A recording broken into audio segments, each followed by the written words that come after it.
Friends, welcome है एक नई वीडियो के साथ। मैं आपको आज राजस्थान जो परीक्षा है, राजस्थान की जो परीक्षा है, स्थान तो उसकी राजस्थान की जो परीक्षा है, स्थान की जो परीक्षा है राजस्थान सही लिखा है, सही लिखा। राजस्थान की जो परीक्षा है जिसमें जेएलओ की परीक्षा होने वाली है, जूनियर लीगल ऑफिसर। तो जूनियर लीगल ऑफिसर तो उसमें जो टॉपिक आने वाले हैं उसकी मैं बात करने वाला हूँ। तो उसमें एक टॉपिक सीआरपीसी का भी आने वाला है, सीआरपीसी। तो सीआरपीसी को मैं पढ़ाने वाला हूँ आपको। तो अगर आप चैनल पर नए हैं तो चैनल को सब्सक्राइब कर लो, जिससे आने वाली सारी वीडियो आपको मिलती रहे। और साथ ही साथ अगर मैं कोई वीडियो बनाऊं तो वो जल्द से जल्द आपको प्राप्त हो जाए। तो मैं सीआरपीसी पढ़ाने वाला हूँ। सीआरपीसी में बात करने वाला हूँ कि सबसे पहले तो बात करते हैं विधि जो होती है। विधि दो प्रकार की होती है। पहली बात तो यह है कि विधि दो प्रकार की होती है। कौन कौन सी होती है? तो पहली जो विधि होती है वो मौलिक विधि होती है। पहली विधि होती है वो मौलिक विधि होती है। दूसरी विधि होती है उसको प्रक्रिया विधि कहते हैं। दूसरी विधि होती है वो प्रक्रिया विधि होती है। तो पहली विधि को मौलिक विधि कहते हैं और दूसरी विधि को प्रक्रिया विधि कहते हैं। और अब चलते हैं कि मौलिक विधि होती क्या है। मौलिक विधि में इसमें अधिकारों एवं कर्तव्यों की बात की जाती है। जिस विधि में अधिकारों एवं कर्तव्यों की बात की जाती है, कर्तव्यों की बात की जाती है, उसी को क्या कहते हैं? उसी को मौलिक विधि कहते हैं। उसी को मौलिक विधि कहते हैं। ये याद रखनी है कि जहाँ अधिकारों और कर्तव्यों की बात की जाती है उसी को मौलिक विधि कहते हैं। तो पहली बात तो यह है कि विधि दो प्रकार की होती है, और विधि दो प्रकार की होती है जहाँ अधिकार और कर्तव्य की बात की जाती है उसी विधि को जो है मौलिक विधि कहते हैं। दूसरी होती है प्रक्रिया विधि। इसमें प्रक्रिया विधि में जो कार्रवाई का निर्धारण करती है वो प्रक्रिया विधि कहलाती है। जो कार्रवाई का निर्धारण करती है, कार्यवाही का निर्धारण करती है, ठीक है, उसी को प्रक्रिया विधि कहते हैं। ये बात याद रखनी है कि प्रक्रिया विधि किसे कहते हैं? जो कार्रवाइयों का निर्धारण करती है। तो कार्रवाइयों का निर्धारण करती है उसे प्रक्रिया विधि कहते हैं, और जो अधिकारों और कर्तव्यों की बात करती है उसको मौलिक विधि कहते हैं। ये मूलभूत बात है। अब चलते हैं आगे कि सन 1898 की बात है। सन 1898 की बात है जब क्या हुआ था कि दंड प्रक्रिया संहिता व्यवस्थित स्वरूप में निर्मित की गई थी। जब दंड प्रक्रिया संहिता जो थी ये व्यवस्थित रूप में प्रस्तुत की गई थी, ठीक है। कब की गई थी? 1898 में।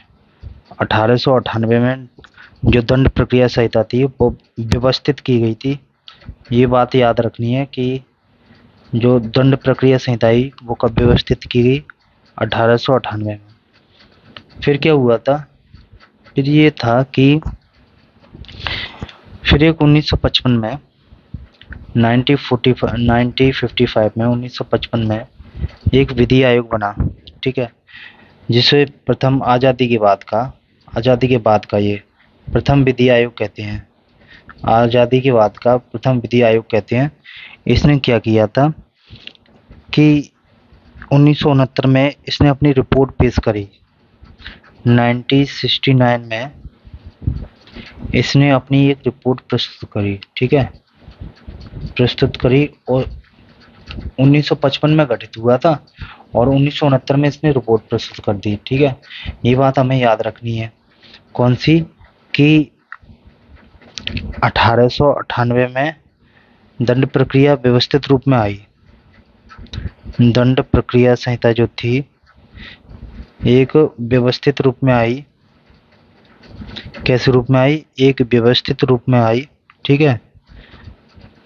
और आज़ादी के बाद जो आज़ाद भारत हुआ था उसके जो बाद में 1955 में पहला विधि आयोग बनाया गया और विधि आयोग ने 1969 में अपनी एक रिपोर्ट पेश करी। तो इसने रिपोर्ट जो प्रस्तुत की वो 12 सितंबर 1773 को लोकसभा में पेश हुई। जो इसने अपनी रिपोर्ट पेश करी 1969 में वो लोकसभा में जो है लोकसभा में 1973 को और 12 दिसंबर 1973 को लोकसभा में पेश हुई, जो 125वें संविधान संशोधन के रूप में पारित हो गई। 125वां जो संविधान संशोधन था उस संविधान संशोधन के द्वारा संविधान संशोधन के रूप में कह सकते हैं रूप में प्रस्तुत हुई, ठीक है। ये बात याद रखने वाली है कि 1969 में जो विधि आयोग था, पहला विधि आयोग जो 1955 में गठित हुआ था आज़ादी के बाद। कब? आज़ादी के बाद पहली बार गठित हुआ था। तो इसने जो रिपोर्ट सौंपी अपनी 1969 में रिपोर्ट सौंपी, लेकिन वो रिपोर्ट जो थी 1969 में ना होकर 1973 में 12 दिसंबर को पेश हुई, ठीक है। और 125वां संविधान संशोधन के साथ वो प्रस्तुत हुई, ठीक है। ये बात याद रखने वाली है। अब आगे चलते हैं कि आगे क्या हुआ था। फिर क्या हुआ कि राज्यसभा की राज्यसभा ने इसको स्वीकृति प्रदान करी।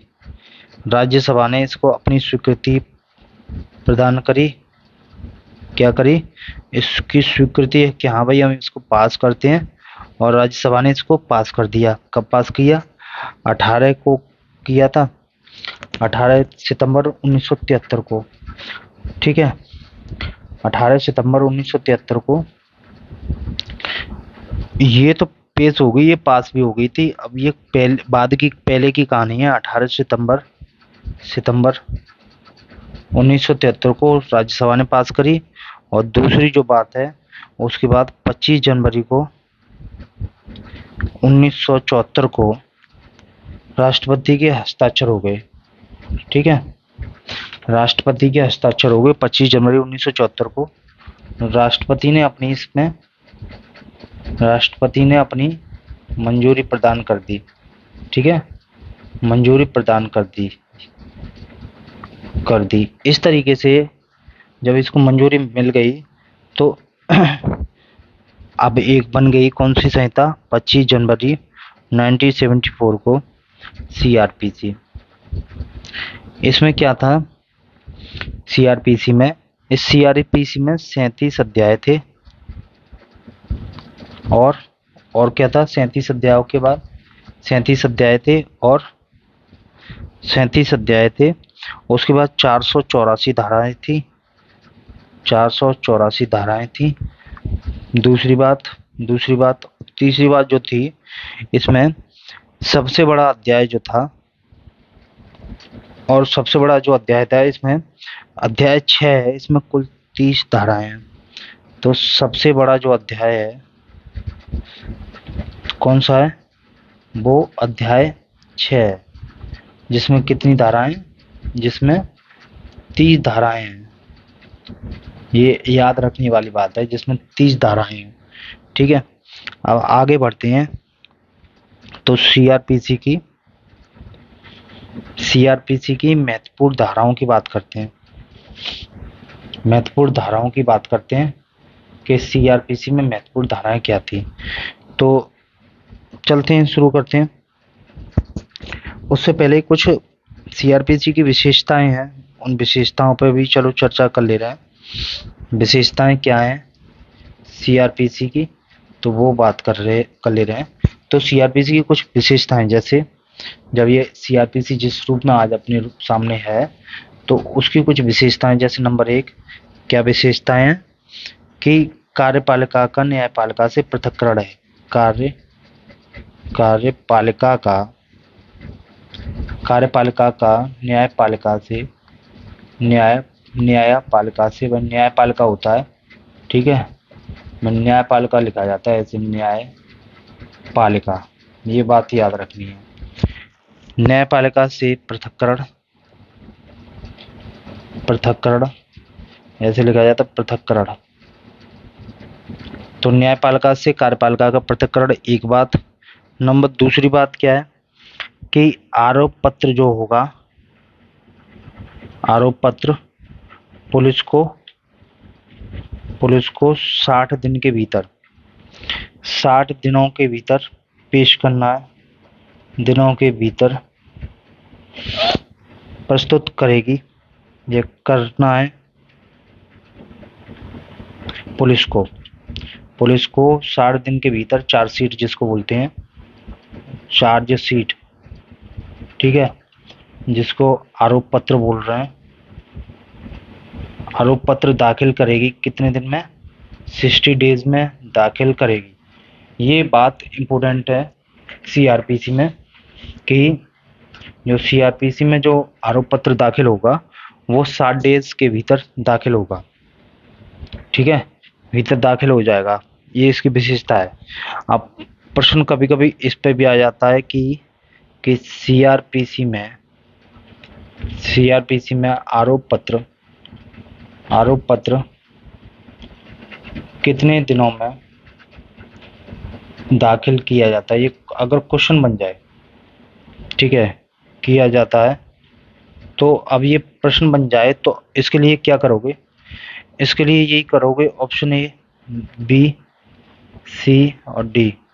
तो 60 डेज या 60 दिन, ऑप्शन बी दे दे 70 दिन, ऑप्शन सी दे दे 30 दिन, ऑप्शन डी दे दे 90 दिन।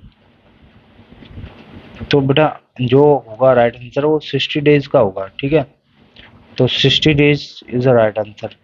नेक्स्ट चलते हैं कि पहले नहीं होता था ऐसे कि विचारण के दौरान होगा, जैसे विचारण चल रहा है, ट्रायल चल रहा है, इंग्लिश में होते हैं ट्रायल।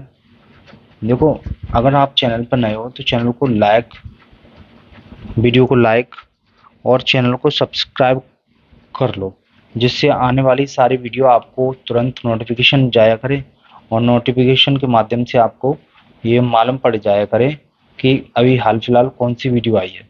तो नोटिफिकेशन जाएगा तभी तो आप जान पाएंगे कि वीडियो क्या आई है। तो इसलिए चैनल को सब्सक्राइब कर लो और चैनल को लाइक करो और अपने दोस्तों के साथ इसको शेयर करो, तो जिससे बेचारे उनका भी भला हो और आपका भी। तो विचारण के दौरान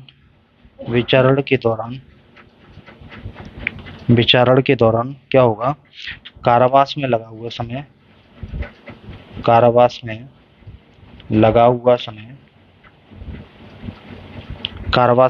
समय जो होगा वो घटा दिया जाएगा। तो लिखा है कारावास में लगा समय में से मुजरा किया जाएगा, ये लिखा हुआ है, मुजरा किया जाएगा, ये मुजरा किया जाएगा, ये बात लिखी है। नंबर 4 की बात क्या है कि जमानत के नियम पहले से बहुत सरल बना दिए गए हैं। जो जमानत का नियम है, जमानत के नियम पहले से बहुत सरल बनाए गए हैं, ये विशेषता है, ठीक है, ये विशेषता है। और 5वीं विशेषता ये है कि अब जो साक्षी है पुलिस के द्वारा अन्वेषण के लिए बुलाया जाता है, जो साक्षी, तो कह सकते हैं पुलिस द्वारा अन्वेषण के लिए बुलाए गए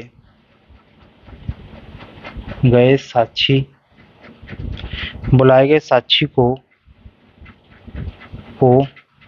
वह देने की व्यवस्था की गई है, वह देने की व्यवस्था की गई है, ठीक है,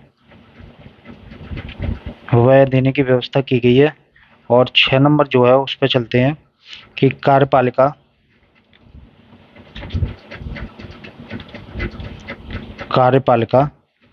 मजिस्ट्रेटों की शक्ति में कमी कर दी गई है। कार्यपालिका या कार्यपालक मजिस्ट्रेटों की शक्ति में कमी की गई है। पहले ये था कि जो जिला मजिस्ट्रेट थे, जिला मजिस्ट्रेट या उपखंड मजिस्ट्रेट, तो उनको बहुत पावर थी, तो ये पावर को कम किया गया है। तो ये भी एक, इनकी पावर को कम किया गया है, ये भी एक विशेषता है। तो इनकी पावर को कम किया गया है, तो ये बात याद रखने वाली है, ठीक है, ये बातें याद रखने वाली है कि इनकी पावर को कम किया गया है। और विशेषता क्या है इसकी? और जो सेशन न्यायालय में जांच चलती थी सेशन न्यायालय में जांच, तो पहले क्या होता था, सेशन न्यायालय में जांच चलती थी, तो अब वो प्रारंभिक जांच जो है सेशन न्यायालय से हटा दी गई है।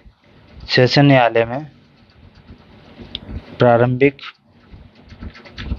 जांच को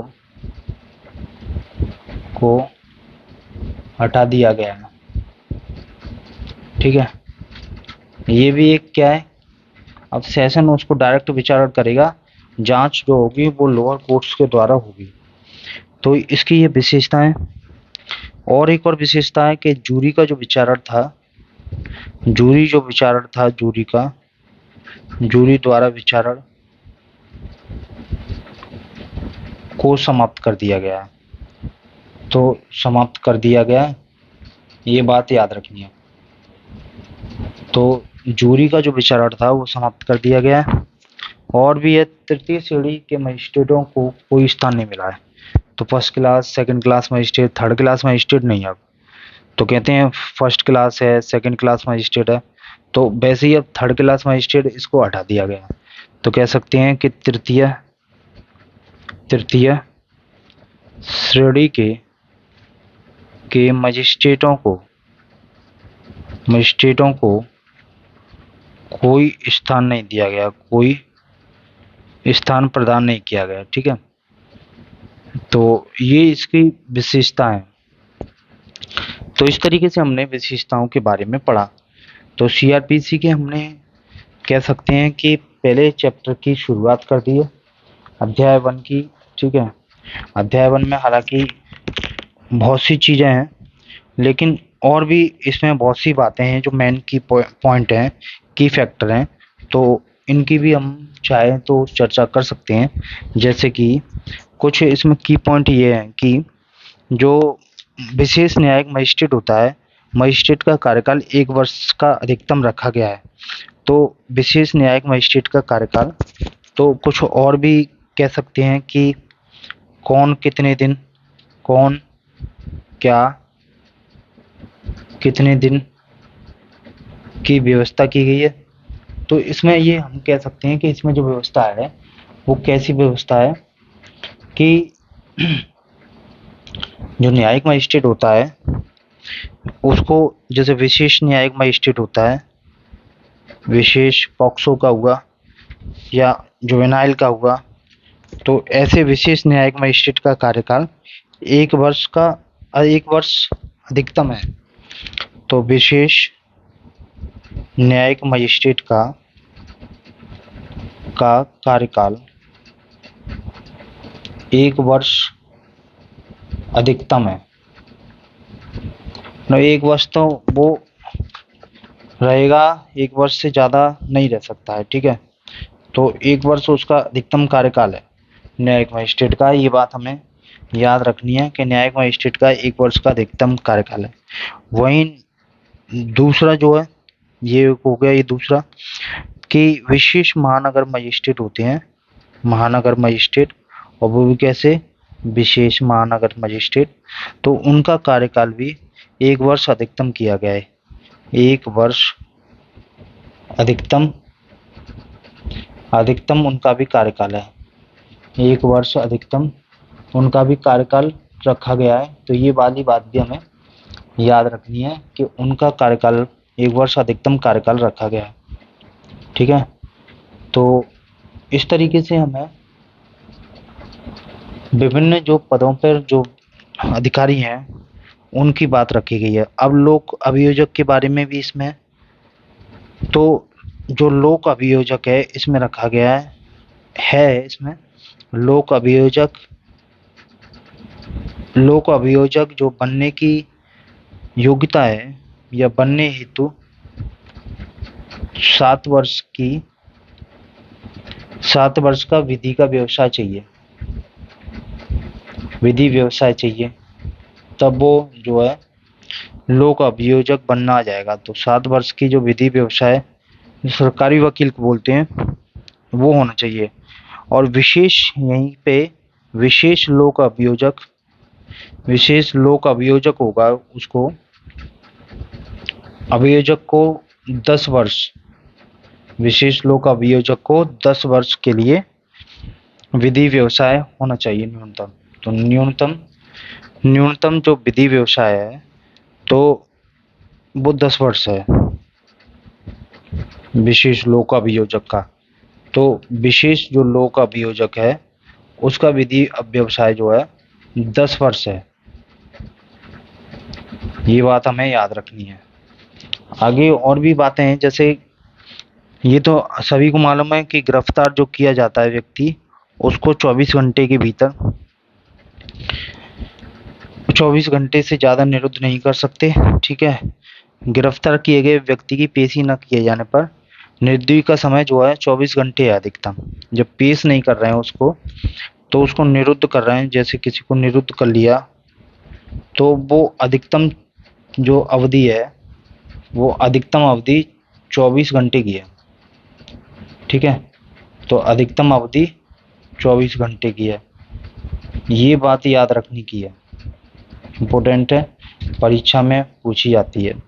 निरुद्ध की अवधि है अधिकतम, अगर यदि उसको कह सकते हैं यदि उसको पेश नहीं किया गया, ठीक है, तब उसकी अधिकतम अवधि, तब वो 24 घंटे है उसकी अधिकतम अवधि। ये बात हमें याद रखनी है।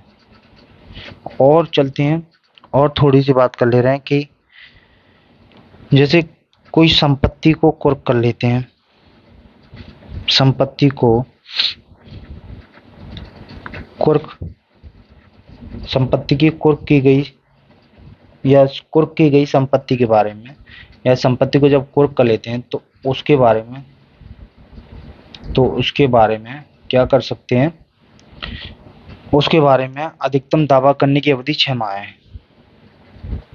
अधिकतम दावा करने की अवधि जो है 6 माह है। ये वाली बात भी हमें याद रखनी पड़ेगी कि जो है अब अधिकतम अवधि 6 माह है। और दूसरी बात वही संपरण होता है, संपहरण होता है। ऐसी स्थिति में संपरण की घोषणा जो होती है, घोषणा को अपास्त करने की जो अवधि है, अपास्त करने की अवधि है, वो जो अवधि रखी गई है वो 2 मास से अधिकतम नहीं होनी चाहिए, 2 मास से अधिकतम नहीं होनी चाहिए। ये बात हमें याद रखनी है, 2 मास की अवधि से अधिकतम ना हो। नेक्स्ट चलते हैं कि दोष सिद्धि जो होती है, दोष सिद्धि से परिशांति कायम करने की अवधि जो है दो सिद्धि से परेशांति कायम रखने के लिए जो प्रतिभूति है, कह सकते हैं कि जो प्रतिभूति की जो समय सीमा है वो 3 वर्ष रखी गई है अधिकतम, या होती है, या सीआरपीसी में है। दो सिद्धि से परिशांति कायम करने की अधिकतम अवधि की जो सीमा है 3 वर्ष है प्रतिभूति की, ये बात याद रखनी है। और संप्रर्ण होता है तो घोषणा को अपाप्त करने की जो अवधि है वो 2 महीने है। तो इस तरीके से और भी चीजें हैं, जैसे मान लो अन्य दिशाओं में परिशांति कायम करने के लिए प्रतिभूति है, जैसे अन्य दिशाओं में अधिकतम की बात कर रहे हैं, अन्य दशाओं में परिशांति कायम रखने के लिए परिशांति कायम रखने के लिए जो अवधि है, प्रतिभूति की जो अवधि है वो 1 वर्ष है। ये भी हमें याद रखनी है कि अवधि जो है वो 1 वर्ष है, 1 वर्ष। तो इस तरीके से हमें 1 वर्ष है, इस तरीके से मैं पेन चेंज कर ले रहा हूँ पहले। तो 1 वर्ष अवधि है, ये बात हमें याद रखनी है थोड़ी सी, ठीक है। उसके बाद राजद्रोह को फैलाने वाले व्यक्तियों से सदाचार के लिए, जैसे राजद्रोह का मुकदमा हो गया, राजद्रोह को जो फैला रहे हैं, फैलाने के लिए राजद्रोह को फैलाने या राजद्रोहात्मक बातों को कैसे भी कर सकते हैं, राजद्रोहात्मक बातों के लिए जो प्रतिभूति की अवधि है रोकने के लिए, उसका भी जो टाइमिंग है 1 वर्ष है, ठीक है। वहीं और भी चलते हैं, और भी चीज़ों के बारे में कहते हैं। जैसे और चीज़ें क्या हैं, और चीज़ें ऐसे हैं कि जैसे अन्य दशाओं में परिशांति कायम रखने के लिए, क्वेश्चन आता है अन्य दशाओं में परिशांति कायम रखने के लिए,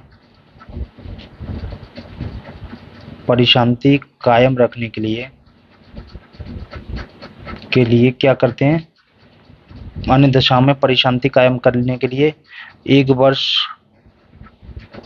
उसकी भी अधिकतम अवधि है, ये बात हमें याद रखनी है, अधिकतम अवधि उसकी भी 1 वर्ष है। तो अब वहीं हैबिचुअल अभ्यासिक जो अपराधी होते हैं, आपराधिक अपराधियों से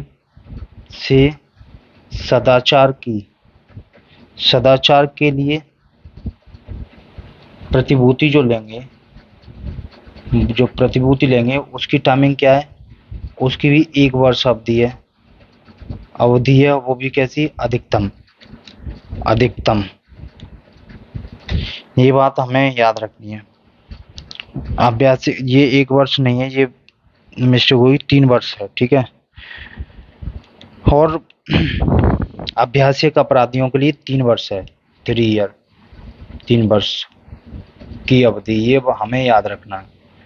वहीं हमें ये याद रखना है कि भरण पोषण जो है, भरण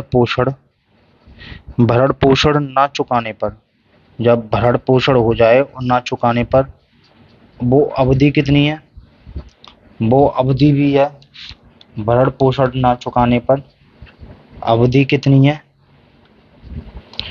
तो वो अवधि जो है प्रतिभूति की नहीं है बल्कि कारावास की अवधि है। कारावास की अवधि जो है वो भरण पोषण ना चुकाने पर है, तो कितनी है, 1 माह तक है, पूछ लेता है कभी कभी, वो 1 माह तक है अवधि, तो 1 माह तक अवधि है, ठीक है। ये बात हमें याद रखनी है, 1 मंथ।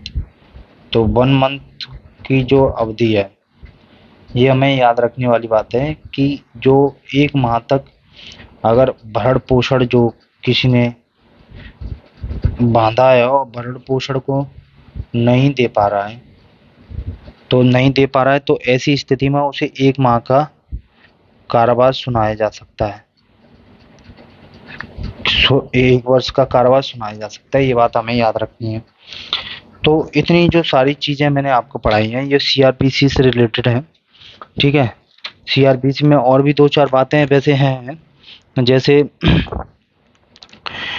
अब एक और बात जैसे आ जाती है कि जब पुलिस से निर्दोष अपराधी को अपने पति की सूचना देने की आदेश की अवधि जो 5 वर्ष अधिकतम है, और वहीं स्थावर जो संपत्ति है तो उनकी भी है, और जुर्माने से दंडनीय अपराध के संज्ञान की परिसीमा, तो इसको लिख ले रहे हैं। तो जुर्माना जो होता है उसकी परिसीमा है, जुर्माने से जो जुर्माना होता है, जुर्माने से दंडनीय अपराध के लिए, जुर्माने से दंडनीय अपराध के लिए, दंडनीय अपराध के लिए जो होता है, जो परिसीमा काल होता है, तो परिसीमा जो काल है वो 6 माह है। परिसीमा काल 6 माह है। ये वाली बात याद रखनी है कि जब किसी को जुर्माना बोल दिया जाता है तो उसका जो परिसीमा काल है वो 6 माह है। तो इस तरीके से मैंने आपको सीआरपीसी अभी क्लास 1 मैंने आपको पढ़ाई है सीआरपीसी, ठीक है। सीआरपीसी अगर आप चैनल पर नए हैं तो चैनल को सब्सक्राइब कर लो, और आने वाले जो वीडियो हैं वो सारे वीडियोस आपको मिलते रहेंगे। तो 484 सेक्शन है, ठीक है, 36 अध्याय हैं। ये सारी बात मैंने आपको बता दी। अगले वीडियो में पुनः मिलते हैं फिर एक नई क्लास के साथ। तो तब तक चैनल को सब्सक्राइब करो, अपने दोस्तों के साथ शेयर करो, जिससे उन्हें भी फ़ायदा पहुँचे, लाभ प्राप्त हो और आपकी तैयारी अच्छे से हो। तो इसके लिए आप चैनल को सब्सक्राइब कर लो, लाइक करो और कमेंट करो, जिससे आने वाली सारी वीडियो आपको मिलती रहे। ठीक है, फिर मिलते हैं एक नई वीडियो के साथ। नमस्कार।